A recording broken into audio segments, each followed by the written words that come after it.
So I do want to thank everyone for attending today's webinar featuring Todd Hirsch, the Chief Economist for ATB Financial. I am Scott Fash, the Executive Director of BILD Alberta. Just a couple of housekeeping items. We ask that everyone remain on mute through the duration of the presentation. Depending on the time available, we think Todd will have some opportunity to answer any number of your questions. To kind of make things a little bit easier, we're just hoping you can type any of those questions into the chat, and I'm going to be gathering all of that, and then I'll help kind of facilitate a Q&A once Todd's presentation is done. Before Todd begins, I do just want to quickly give everyone a bit of an update on BILD Alberta's continued advocacy work. We have successfully advocated for the Government of Alberta to undertake a new review of the Municipal Government Act. That's going to open up conversations related to offsite levies, inclusionary housing, permit timelines, appeal processes, and a whole lot more. So those conversations are likely to begin within the next few weeks. So hopefully we'll have lots to keep you updated on in the coming weeks and months on that. We are working with multiple ministries to hopefully help streamline current building codes while also evaluating how we are adopting building codes in the future. And I think this is particularly important given the forthcoming energy step codes that are being developed at the federal level and will be pushed down into code in the relatively near future. We do continue to work with the government on environmental approvals, specifically related to the Water Act and Public Lands Act. Members have indicated that the timelines have actually gotten progressively better in recent months, and we look forward to continuing to work with government to try to further improve that. And finally, just something for members to be aware of, we will likely be seeing some form of prompt payment legislation in the relatively near future. So we continue to express some concerns about the Ontario kind of format, which is a 28-day timeline for payment. And we're hopeful we can find a solution that maybe provides some more realistic timelines.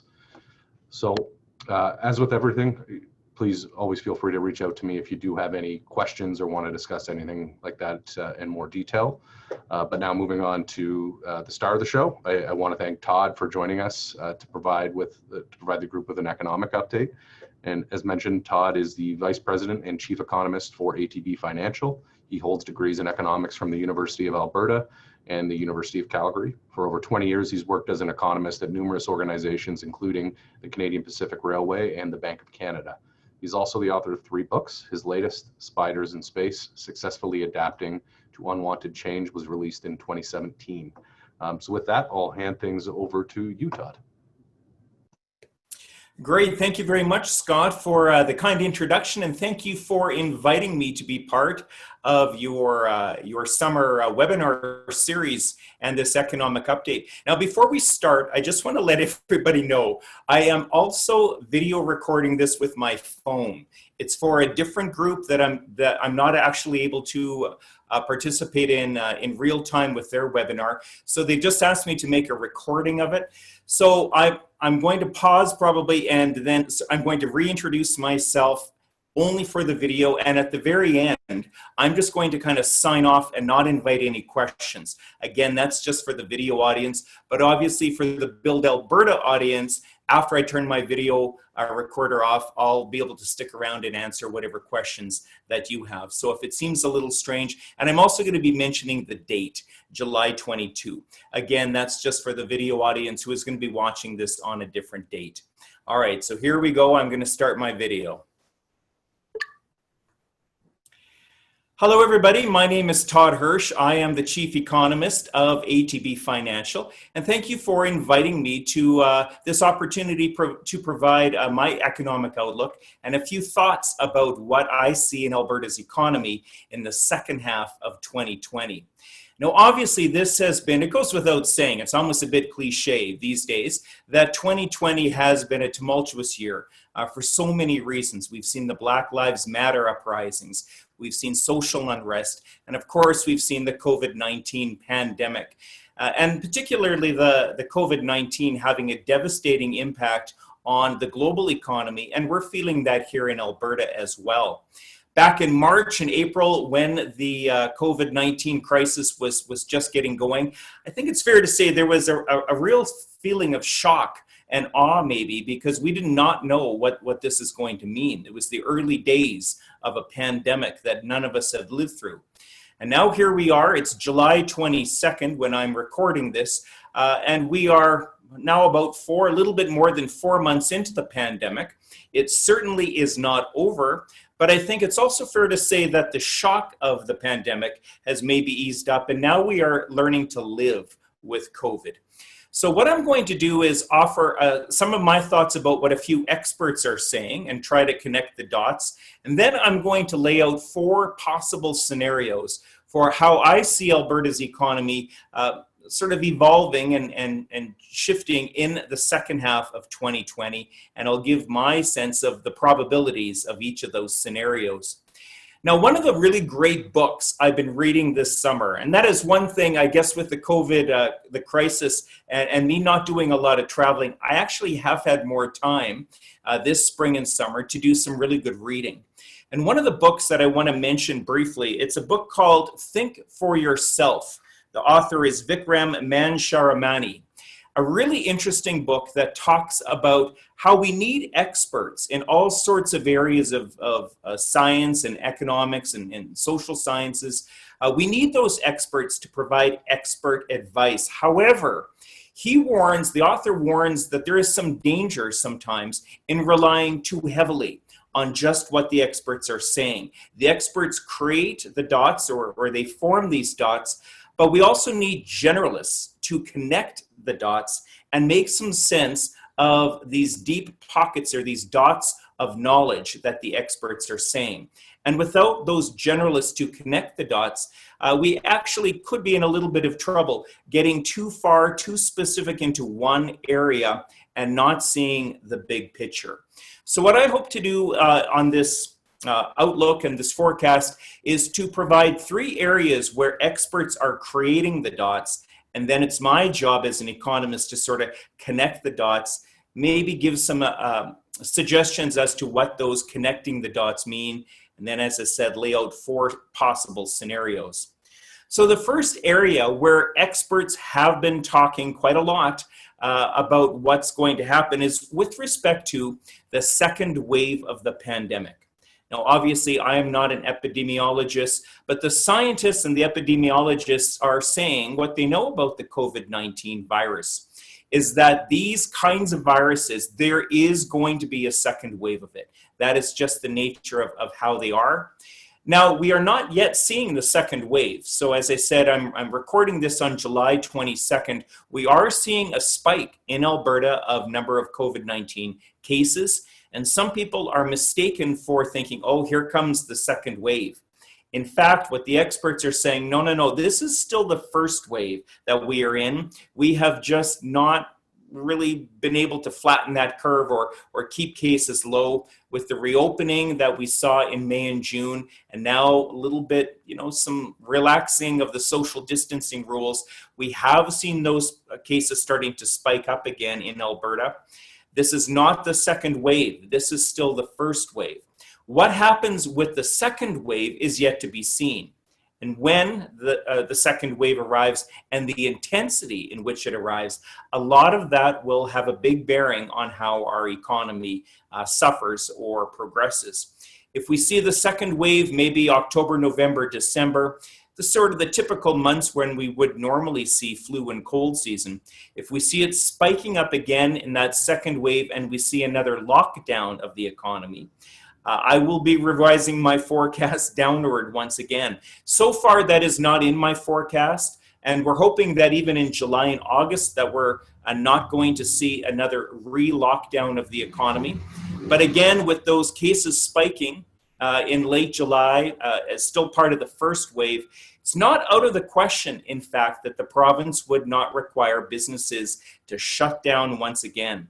We've seen, I guess it was just today, the city of Calgary saying that masks are going to be mandatory in public spaces, indoor spaces as of August 1st. I don't know if Edmonton or other cities are going to be following suit.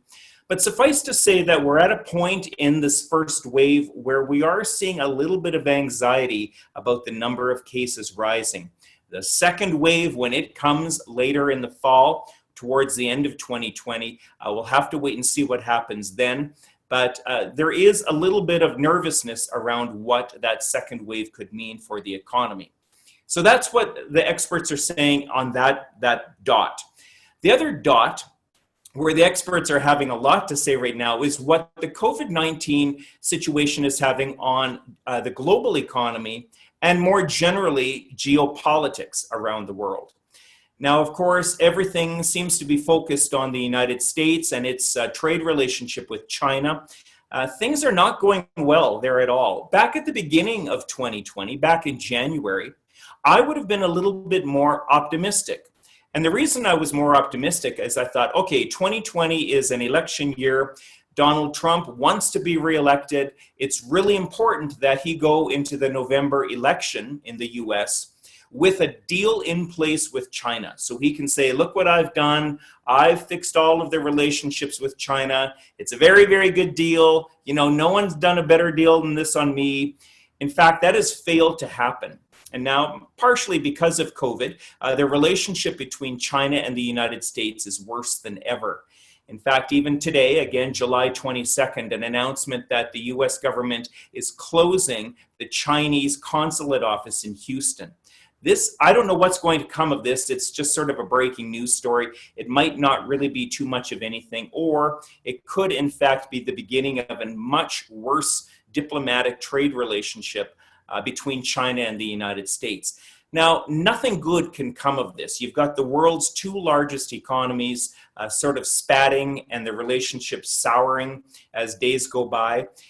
For Canada, this is our largest and our second largest trading partners. We have a lot of skin in the game. Unfortunately, we're powerless to intervene or do much. We just kind of have to watch from the sidelines. All the same time, we are involved with the Huawei executive. So there's a lot of things going on in geopolitics, particularly related to the United States and China. And unfortunately, where we're sitting in late July, the situation seems to be deteriorating rather than improving. A third area where experts have a lot to say is the price of crude oil. Now, I am not an energy expert. I'm not an energy economist. I do try to read as many expert opinions on where oil prices are going next, and I try to watch the analysis. And I got to tell you right now, you know, you can find compelling stories by experts that would say, oh, don't worry about any of this. By, you know, October, oil prices are going to be back up around $60 US for the West Texas benchmark price. Other experts are saying, no way, prices are going back down to $10 or $20 a barrel. But I think a lot of them, you know, there is a lot of these expert opinions. I think a lot of them are just kind of throwing darts in the dark, hoping something sticks. We don't know. Again, there are so many dynamics going on in the world of supply and demand with crude oil. A lot of it will depend on demand. In other words, does the global economy come out of the COVID crisis in the second half of 2020 and demand starts to pick back up? Demand has been picking up actually through May, June, and into July, but might we see another downturn? The other dynamic is, of course, supply. And will the OPEC plus, so Saudi Arabia and the OPEC gang plus Russia, will their supply constraints hold into the second half of the year? Or in fact, are they going to open the floodgates once again? Impossible to really say. The experts are all over the map on this one. But I would suggest that $40 WTI, which is roughly where it's been for the last month or so, you know, we did see a rebound, a nice little rebound back from April and May when oil prices were actually negative for a day. But for most of early May, they were kind of hovering around, you know, $10 or $15 a barrel. And at the time, experts were saying, oh, it's going to stay down there for a long time. In fact, we have seen a nice little rebound, oil prices back around $40 a barrel. However, that is still a pretty discouraging price for most producers in Alberta. Some of them can start to get production back up, especially in the oil sands. The differential between the West Texas price and the heavy or the Western Canadian price, the heavy blend price, that differential has narrowed a little bit. And that price environment is not terribly bad for some of the oil sand producers. But at $40 West Texas, conventional drilling is going to remain very, very weak. New investment and capital spending in the energy sector is also going to remain weak. I'm not sure. I don't have a lot of confidence we're going to see prices back up around $50 WTI or higher anytime soon.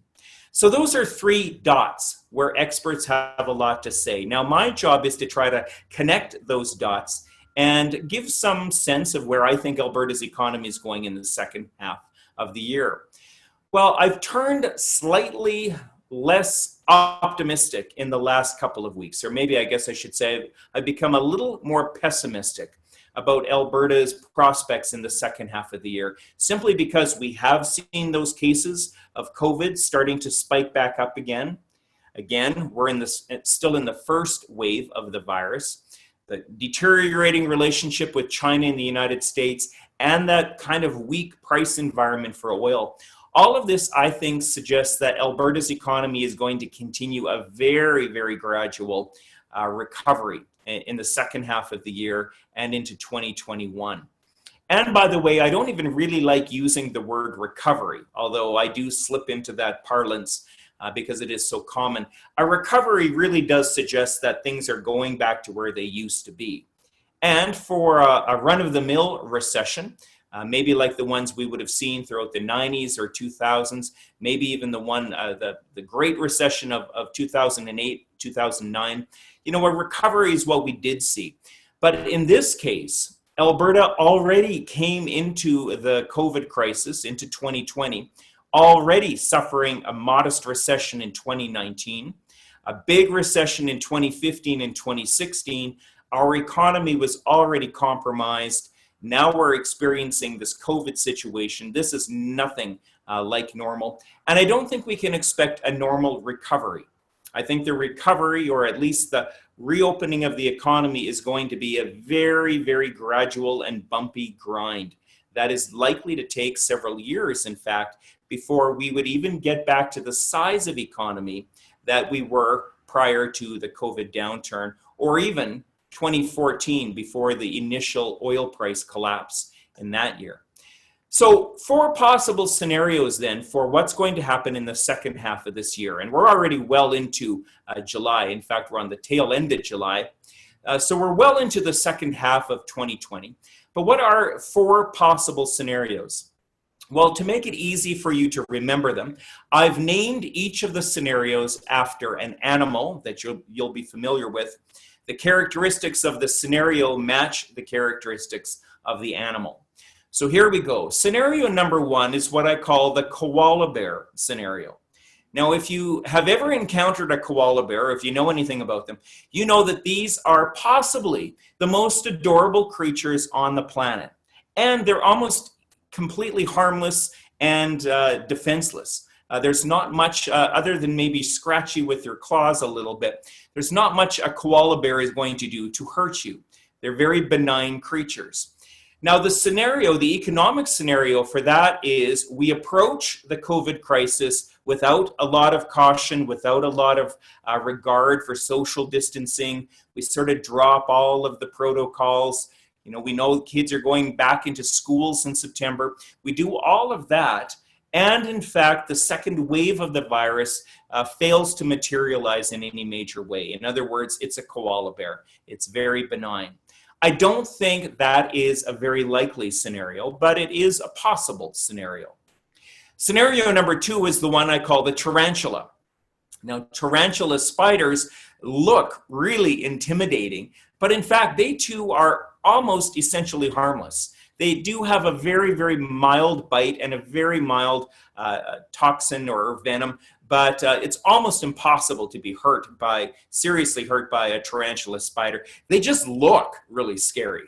And in fact, a little bit of background on the tarantula spider. The reason they got their reputation for being so scary and so intimidating is because Hollywood movies back in the day, they would use tarantulas when the movie scene called for a scary spider.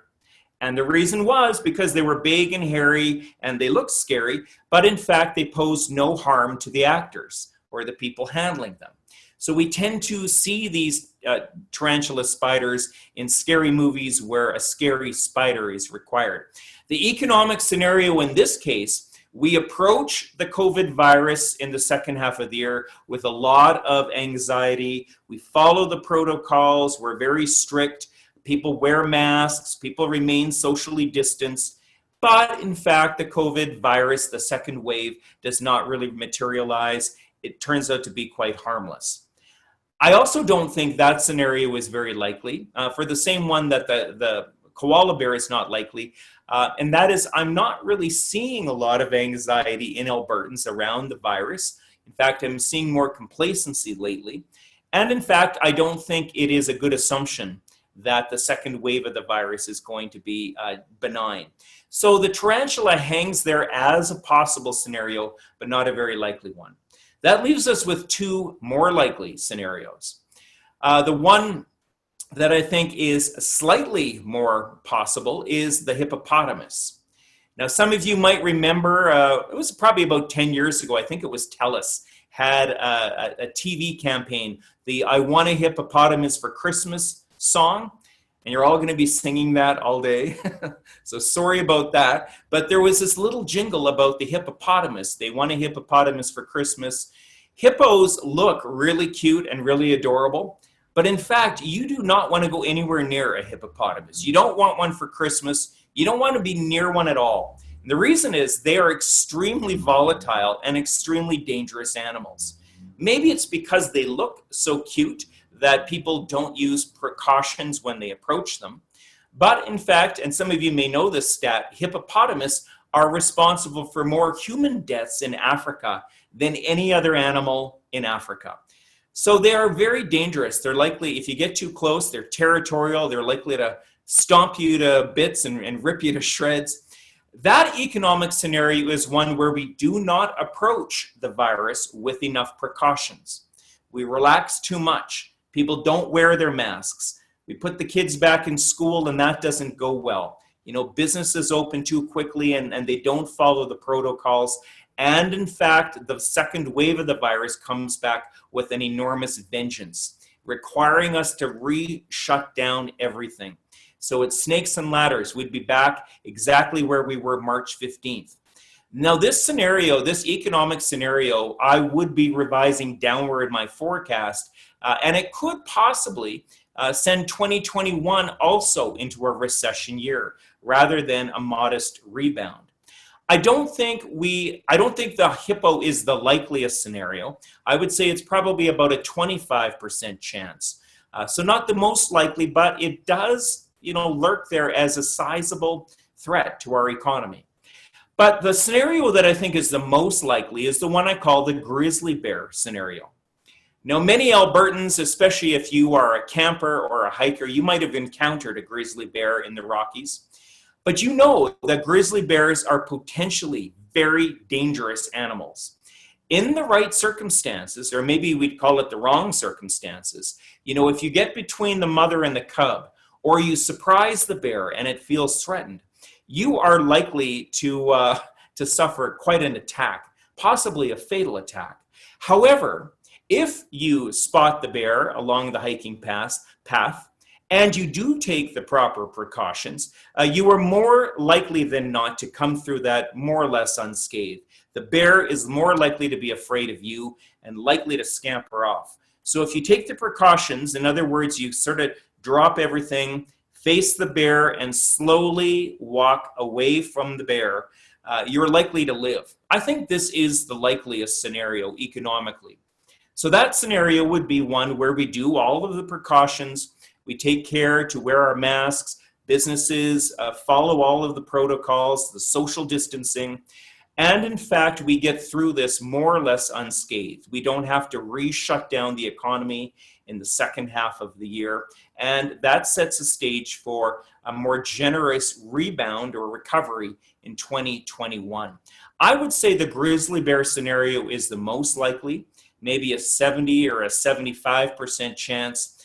The koala and the tarantula, not very likely, but I'm more worried these days about that hippopotamus. In other words, we're not taking the proper precautions, and in fact, we're faced with a second shutdown of the economy.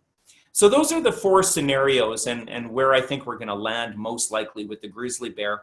Just to wrap up, we do have a forecast that we haven't really made a big deal about going public with, only because, and I know a lot of the other banks, a lot of the other private sector forecasters, they've made their GDP predictions, and we have sort of made the decision at this point to not go ahead and make a big deal with our public release of it. Not because we're trying to be secretive about it. In fact, I'll share with you what we think is going to happen, but only because, you know, the size of the downturn we're experiencing in 2020, I just don't know if numbers really connect with people. So if you say it's going to be a decline of 7% or 9% or 11%, I don't know if that really connects with the public. Suffice to say, this is going to be the most severe single-year recession Alberta has ever experienced, at least in our lifetimes.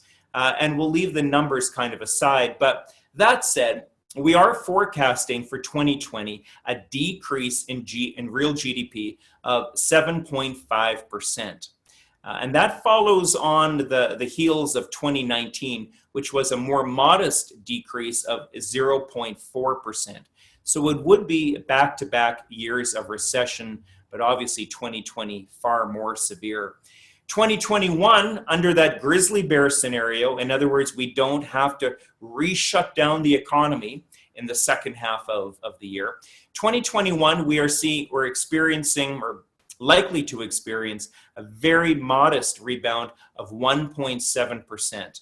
But again, even for that to happen, we're going to need a little bit of help from the energy sector, with those oil prices gradually clawing their way back up above 40 and maybe to around $50 a barrel. And we're going to need some help with the global economy and maybe not suffering the geopolitical events that we're seeing now. So that gives you a sense of where I think we're going to be in the second half of 2020 and looking into 2021. Fingers crossed, we're going to see that grizzly bear in the second half of the year and not the hippopotamus. But I do thank you for your time. I thank you for inviting me to share this video with you. And with that, I wish you a great rest of the day and a great rest of 2020.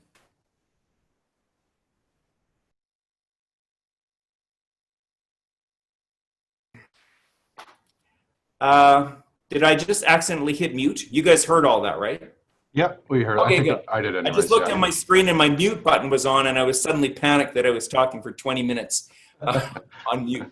So the video is finished. So now you've got me for whatever questions you want. I'll leave it open for you guys. Yeah, I've yet to have any put into the chat. So just as a reminder to the attendees, if you do have a question for Todd, please just kind of throw it into that chat box there, and we'll see what we can do to answer it.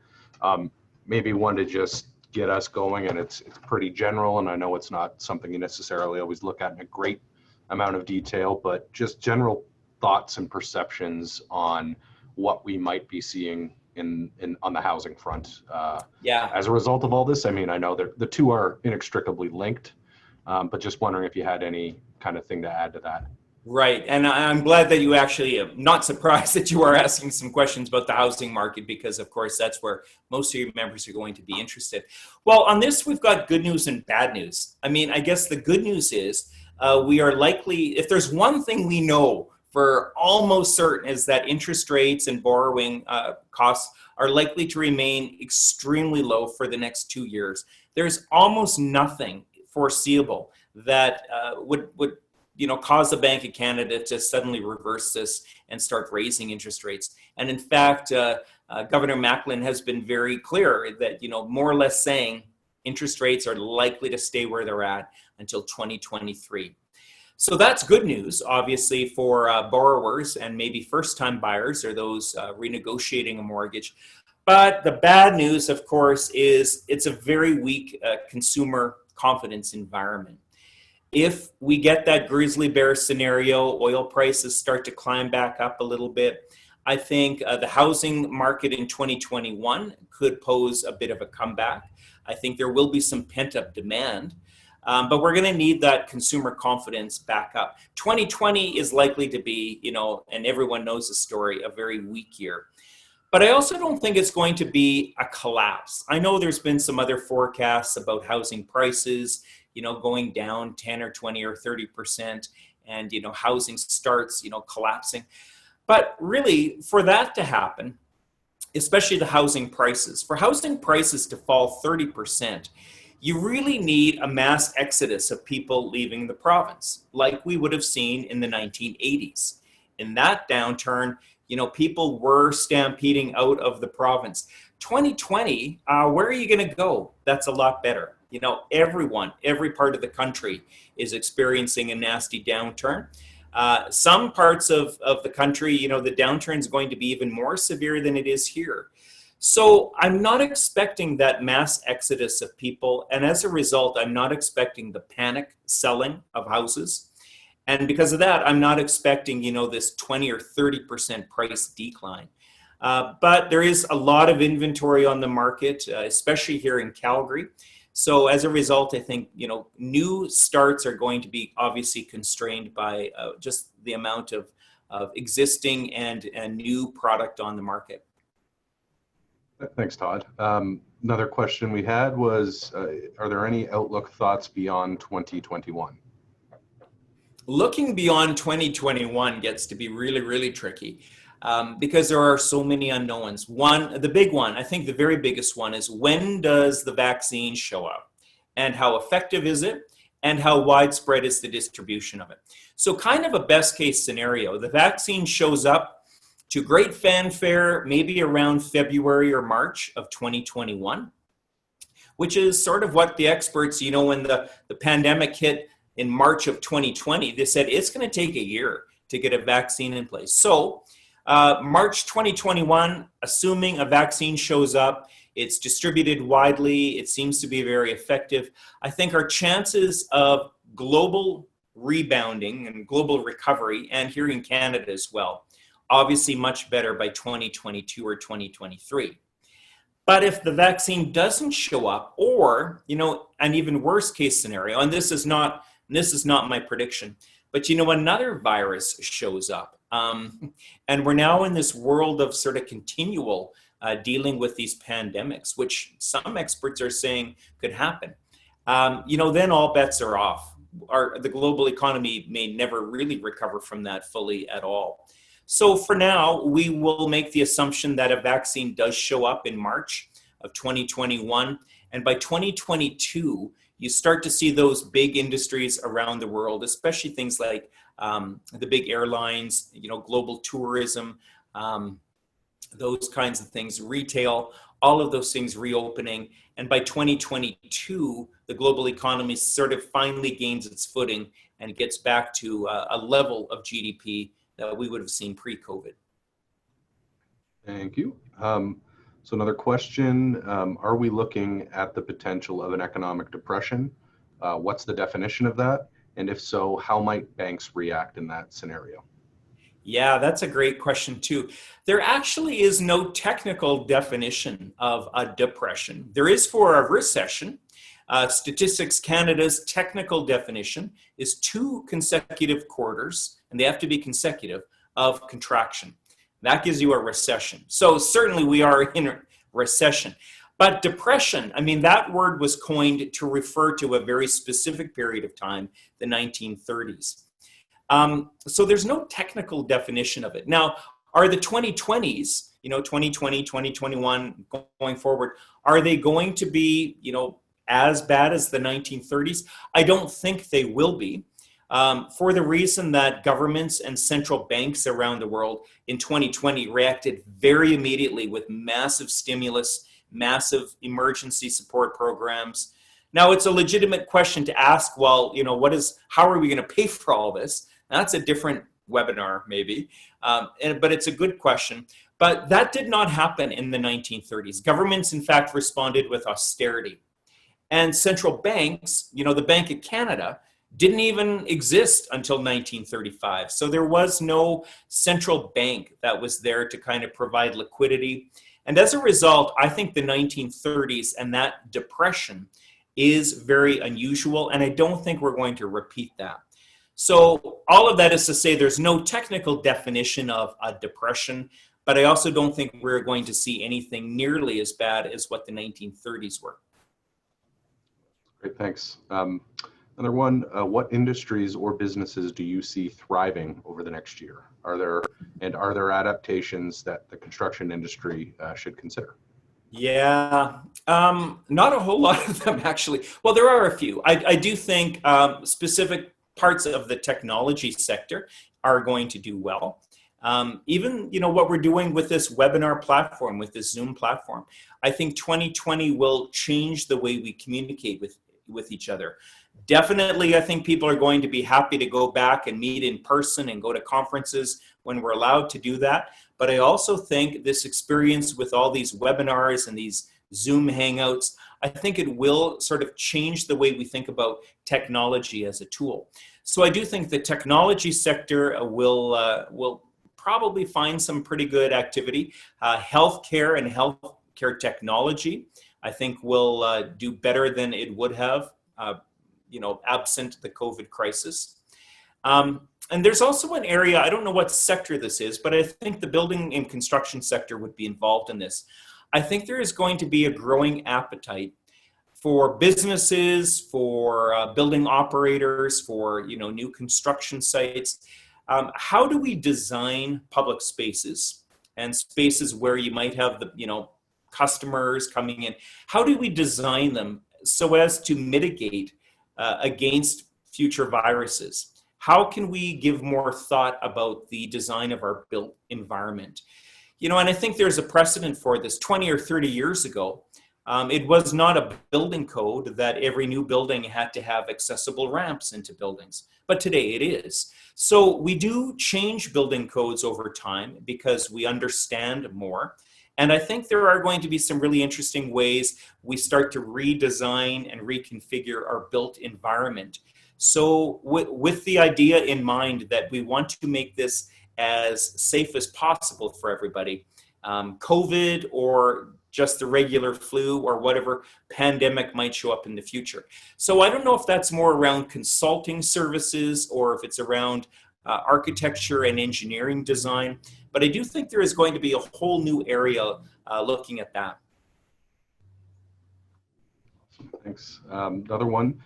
Do we see any potential leadership changes federally, or at the very least, potential changes, I think, to their economic approach to all of this? Well, that question is really more politics than economics. Yeah. And I always have to be cautious in offering too many political opinions because I am an employee of a crown corporation here in Alberta. So I always try to veer away from politics. But that said, I don't know if we're likely to see a change in political leadership, only because the opposition parties are in kind of complete disarray. I mean, honestly, you would think that with all of these gaffes of the prime minister, I mean, you would think they would just be, in prime spot to look for an electoral victory. But, we're still years away from the next federal election. I don't really see the opposition parties forcing an election on this minority government, again, because they're in disarray. So I don't know if we're going to see a change in political leadership. But I also don't know if the current Liberal government, I think they've been getting, some pretty good points actually on their economic policies, not on this other stuff, the we charity and on all that is a big distraction. And the prime minister's got to deal with that. But their economic response to it, I think, generally speaking, Canadians, was it perfect? No, but it was rolled out in a matter of weeks, not years. So everyone, I think, cuts them a little bit of slack, saying, it wasn't the perfect programs. People are maybe abusing some of those programs, but I do think the federal government is getting probably more respect than disrespect for the speed at which it did provide that support. I've got a good one here from Bridget, who's from Lethbridge. Just wondering your thoughts on the impact on the supply chain and any specific materials that are more vulnerable than others, because I know that was a pretty big fear coming into all of this. So just wondering if you're seeing any trends or hearing anything on that.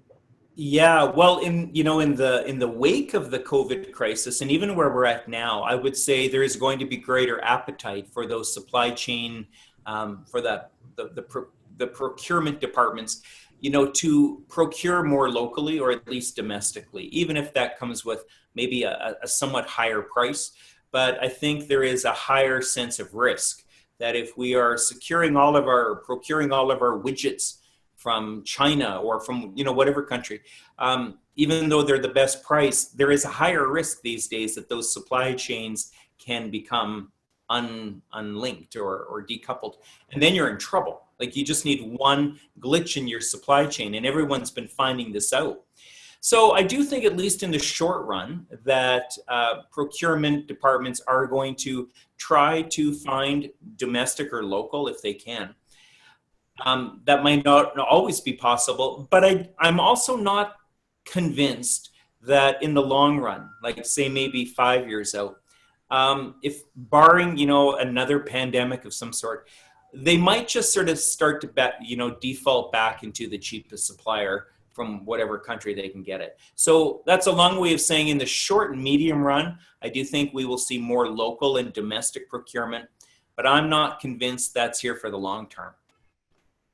Makes sense. Kind of a general question next, and I think it's an interesting one too, because I mean, we're obviously monitoring everything that happens, not only here, but south of the border. But I think it's sometimes difficult for us to have a scale or an understanding of what's happening there and how, those rising numbers and their rolling lockdowns and all of those things would impact our economic situation, not only in Canada, but specifically in Alberta. And just, I think the general question is, what are your thoughts on how that can and potentially will impact what happens here economically?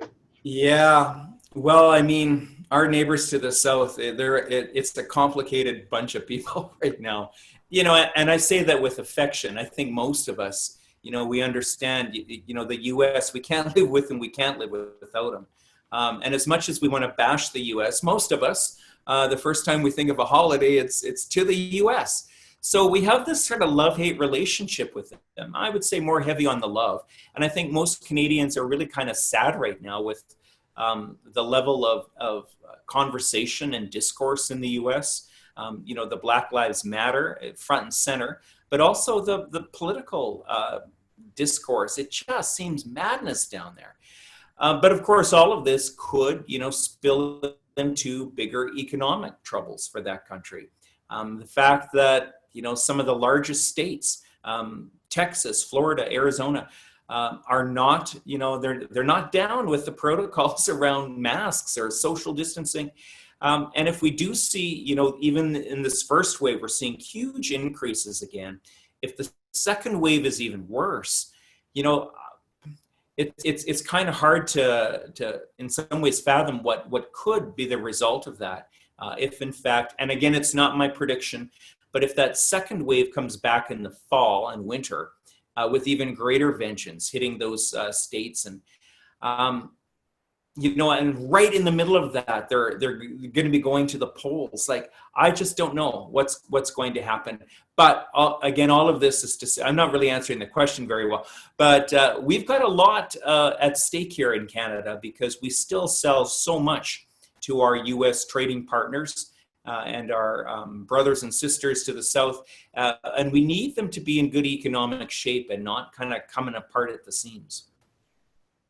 And I think the last one I've got written in here as of right now, just a question if ATB currently has any programs to assist builders kind of in the current economy, or any other special considerations or programs that may be available from ATB. Oh, that's a good question. And, I have to be honest, I don't know.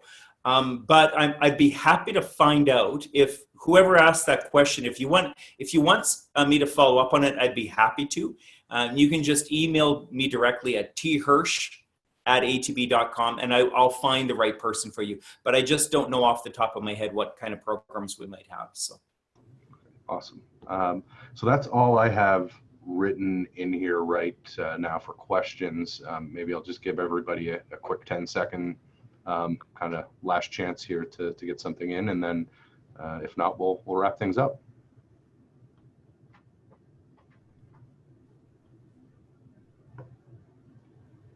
All right, seems like radio silence. So again, really appreciate this, Todd. For those who go to our spring and or fall conferences, you'll know we often have Todd, usually at one of those once a year, to give a similar presentation. And we really appreciate you kind of taking time out of your schedule, given we can't get together this year. As always, incredibly informative and sincerely appreciate it. Yeah. Well, thank you very much, Scott. Great to join you, at least on this webinar. It is always kind of a highlight for me, by the way, being with BILD Alberta, especially when you meet up in Jasper and nice places like that. And I've gotten to know quite a few of you over the years, and always such a great organization. So I regret we aren't able to be together in person this year, but we'll do what we can. And with that, I wish you all a great afternoon and a really great rest of 2020. Thanks, Todd, and thank you for everybody for attending. Thank you. All right. Bye-bye. See you, everybody.